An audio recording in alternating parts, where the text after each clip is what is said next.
ილიამ დაიწყო იმით, რაც ბევრს საინტერესებდა. ჯასტინ გეიჯისა და პედი პიმბლეტის ჩხუბით. იცით როგორი ტიპია ილია? სიმართლეს პირში გეტყვის და თვალსაც არ დაახამხმებს. როცა ვკითხეს, გაგიკვირდა თუ არა შედეგიო, უპასუხა: ცოტა გამიკვირდა, რამდენად ცუდია სინამდვილეში პედიო. წარმოიდგინეთ, კაცი ამბობს, რომ ელოდა პედის მოგებას, მაგრამ არა იმიტომ, რომ პედი მაგარია, არამედ იმიტომ, რომ ეგონა რაღაც ტექნიკას მაინც აჩვენებდა. ილიასთვის ბრძოლა მხოლოდ მუშტების ქნევა და ქუჩური გარჩევა არ არის. მისთვის ეს ხელოვნებაა, ტექნიკაა, გეომეტრიაა. ილიამ თქვა, რომ პედი ოქტაგონში ნამდვილი პატარა სოსისივით გამოიყურებოდა. და აი აქ მოდის ყველაზე მკაცხი პრაზა: გარვინებული სახე. ეს ხომ არ არის უბრალოდ ტრეშ-თოქი, ეს რეალობაა. პედი უკვე 32 წლისაა. ის აღარ არის ახალგაზრდა პერსპექტიული ბიჭი. ის უკვე ჩამოყალიბებული პროდუქტია და თუ აქამდე ვერ ისწავლა ჭიდაობა და დგომში სწორი მუშაობა, 70 კილოგრამში, ჩვენებურად, არა ფუნტებში, მას მომავალი არ აქვს. ილიამ პირდაპირ თქვა, რომ პედი მის ჰორიზონტზე საერთოდ აღარ ჩანს. მის გარეშეც მოუგე, ოქტაგონში შესვლაც არ დამჭირვებიაო. აი ეს არის ჩემპიონური თავდაჯერებულობა. ილიას აზროვნება სხვანაირად აქვს მოწყობილი. ის ყველაფერში პოზიტივს ეძებს თავისთვის. პედი წააგო? ილიასთვის კარგია, ზედმეტი ენერგიის ხარჯვა აღარ მოუწევს. ჯასტინი მოიგო? ეგეც კარგია, დიდი ბრძოლა იქნება. ყველა საინტერესებდა, რატომ ვერ ვხედავთ თოფურია მახაჩევის ბრძოლას 14 ივნისს. აქ ილიამ ფარდა ახადა მოლაპარაკებებს. მისი თქმით, მას ორი ვარიანტი მისცეს: ისლამი ან ჯასტინი.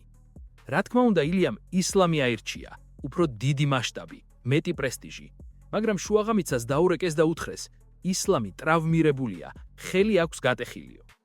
ბევრი ამბობს, რომ ილიას მენეჯერმა მალკი კავამ ზედმეტი ფული მოითხოვა და ამიტომ ჩაიშალაო. ილია ამას არ ადასტურებს, თუმცა ყველამ ვიცით, როგორ მუშაობს ეს ბიზნესი. თუ შენ ხარ UFC-ს ერთ-ერთი ყველაზე დიდი ვარსკვლავი, რა თქმა უნდა, შენი მენეჯერი ეცდება მაქსიმუმი გამოწუროს ორგანიზაციას.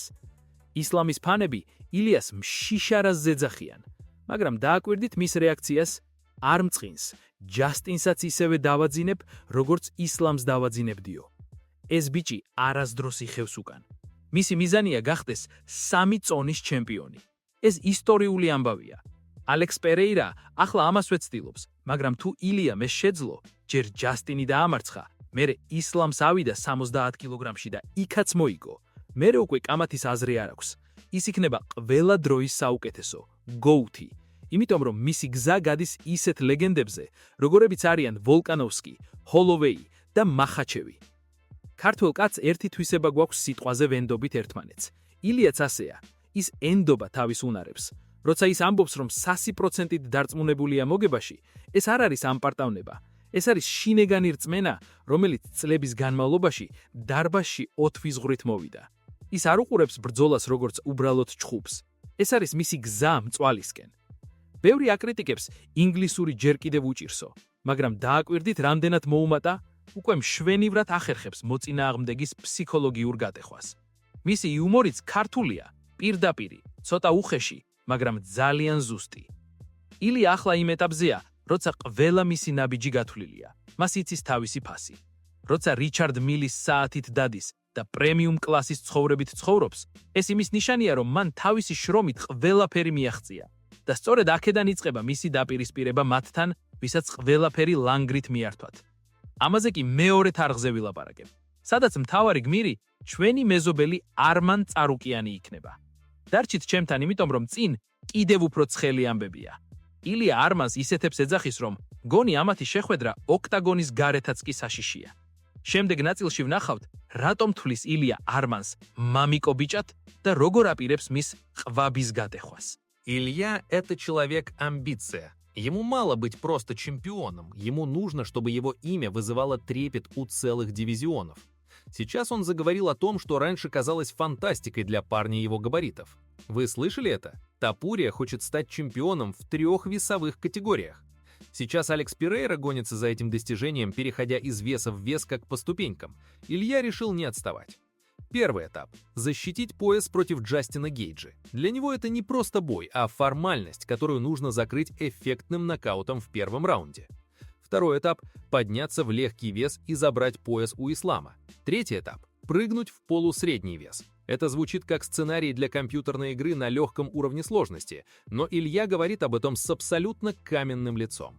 Если он реально поднимется и пройдет Ислама, а потом заберет пояс в 77 килограммов, мы будем обсуждать его как величайшего бойца всех времен, обгоняя в спорах даже Джона Джонса.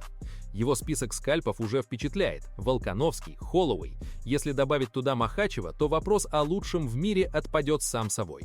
Интересно наблюдать за его реакцией на сорванный бой с Исламом. Другой бы расстроился, начал бы ныть, что упустил главный шанс в жизни. Но не Илья. Мне все равно, будет это Ислам или Джастин, результат не изменится. Я просто выйду и сделаю свою работу, заявляет он. Он уверен, что Ислам просто отсрочил неизбежное. Илья даже не пытается скрыть своего превосходства, называя себя другим уровнем. И знаете, что самое пугающее? Он всерьез собирается засабмитить Ислама. Не просто попасть тяжелым ударом и добить, а именно переиграть лучшего грэплера планеты в его же стихии. Это звучит как чистое безумие. Ислам — это скала, это человек, который вырос в горах Дагестана, оттачивая самбо с пеленок. И тут выходит парень, который говорит: «Я повалю его и задушу». Либо Илья знает какой-то секрет, либо его уверенность уже переросла в галлюцинации. Но вернемся к Арману. Отношения у них, мягко говоря, натянутые. Илья наконец-то перестал делать вид, что Царукяна не существует, но вместо спортивного анализа мы услышали жесткий переход на личности.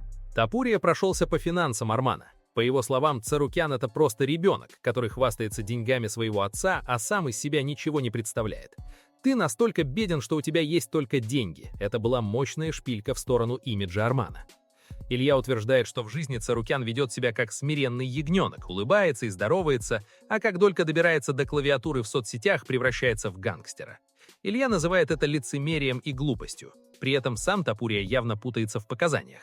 Сначала говорит, что он профессионал и не уличный боец, а потом припоминает какую-то историю, как он якобы дал по щеке Арману при встрече. Арман, конечно, парень не промах и за словом в карман не лезет. Он активно качает свои медиа, борется на турнирах, светится везде, где можно. И Илья это видит. Он понимает, что бой с Арманом становится все более денежным и ожидаемым. Фанаты в России и СНГ буквально требуют этой схватки. Илья потихоньку прогревает аудиторию. Говорит, что если Гейджи травмируется, он готов выскочить против Армана хоть завтра. Что он мне сделает? Повалит меня? Бросьте, пусть тренируется дальше, стримит свои игры, а когда придет время, я просто сломаю ему челюсть в первом раунде. Самоуверенность Матадора просто зашкаливает.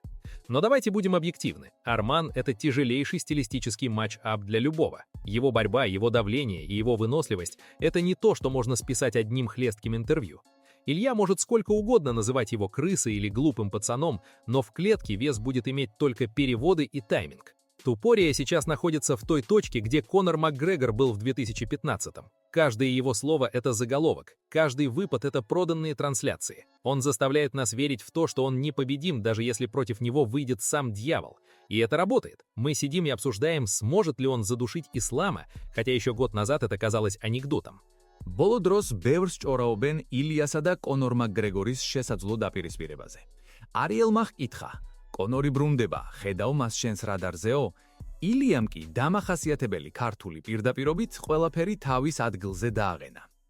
მისი თქმით, კონორი დღეს მხოლოდ სახელია და პოპულარობა. სპორტული თვალსაზრისით კი ილია თვლის, რომ მაკგრეგორი უკვე მორჩენილია. ფულის მხრივ შეიძლება საინტერესო იყოს, მაგრამ სპორტულად ჩვენ სხვადასხვა პლანეტაზე ვართ. ის უკვე დასრულებულია, აცხადებს ილია. აი ნეიტ დიაზზე კი საერთოდ არ დაინდოენა.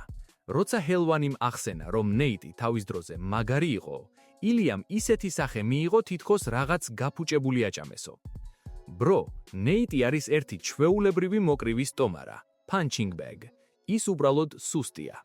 როცა შეახსენეს, რომ 2016 წელს ნეიტმა კონორს მოუგო, ილიამ უპასუხა, რომ მაგას მნიშვნელობა არ აქვს. ვინც დიასთან აგებს, მასზე პროგნოზის გაკეთებაც კი შეუძლებელიაო. წარმოგიდგენიათ, ორი ლეგენდა ერთი ხელის მოსმით ჩამოწერა. მთელი ამ ინტერვიუს განმავლობაში ერთი წითელი ხაზი გასდევს ილიას საუბარს. მე განსხვავებული ვარ. ის არ ამბობს, რომ სხვები ცუდები არიან. პირიქით, აღიარებს, რომ ისლამი, ჯასტინი და შარლზი უმაღლესი დონის მებრძოლები არიან. მაგრამ იქვე ამატებს, რომ მისი უნარების დონესთან ახლოსაც ვერავინ მივა. ხალხი ამას ამ პარტავნებაში უთვლის, მაგრამ მოდით რეალურად შევხედოთ. დაანონსა ვოლკანოვსკის ნოკაუტი. გააკეთა. თქვა, რომ ემეც ცალმხრივად სცემდა 25 წუთი. გააკეთა. თქვა, რომ ჰოლოვეის პირველად დააძინებდა ისტორიაში. გააკეთა.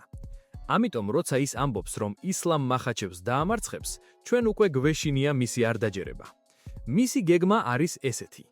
ჯერ ჯასტინ გეიჯის მოუგოს თეთრ სახლში და თან ამბობს, რომ პირველსავე რაუნდში დაანაკაუტებს თუ ჯასტინი უკან-უკან სიარულს არ დაიწყებს.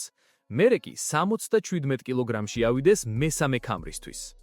ჩვენ ახლა 2026 წელში ვართ და თუ ილიას გეგმები გამართლდა, ეს წელი ისტორიული იქნება. წარმოიდგინეთ 1 წლის ინტერვალში 2 სამაგი ჩემპიონი, ალექს პერეირა და ილია ტოფურია. ეს სპორტში მანამდე არასდროს მომხდარა და ახლა შეიძლება ორჯერ მოხდეს. თუ ილია არმანსაც დაამარცხებს წლის ბოლოს, მერე უკვე კითხვები აღარ იარსებებს. ის იქნება ნამდვილი მეფე. ინტერვიუს ბოლოს ილიამ მადლობა გადაუხადა ყველას და დაკვირდა, რომ კიდევ ბევრჯერ გაგვაოცებს. მე მიაზრით, ილია ახლა თავისი კარიერის პიკშია. ის აღარ არის მხოლოდ მებრძოლი, ის არის ბრენდი, რომელიც საქართველოს სახელს მთელ მსოფლიოში აჟღერებს. მისი თავდაჯერებულა ჩვენი ეროვნული ხასიათის ნაწილია. არავისთან დათმობა და ბოლომდე ბრძოლა. იმედია მოგეწონათ ეს ქართული ადაპტაცია. დაწერეთ კომენტარებში, რას ფიქრობთ. მართლა დააჭოხებს ილია არმან ცარუკიანს თუ სომეხი მებრძოლი შეძლებს მის შეჩერებას და საერთოდ გჯერათ თუ არა, რომ ისლამის დანაკაუტება შესაძლებელია. გამოიწერეთ არხი, დააჭირეთ ზარს და არ გამოტოვოთ შემდეგი ამბები. შევხვდებით ოქტაგონზე.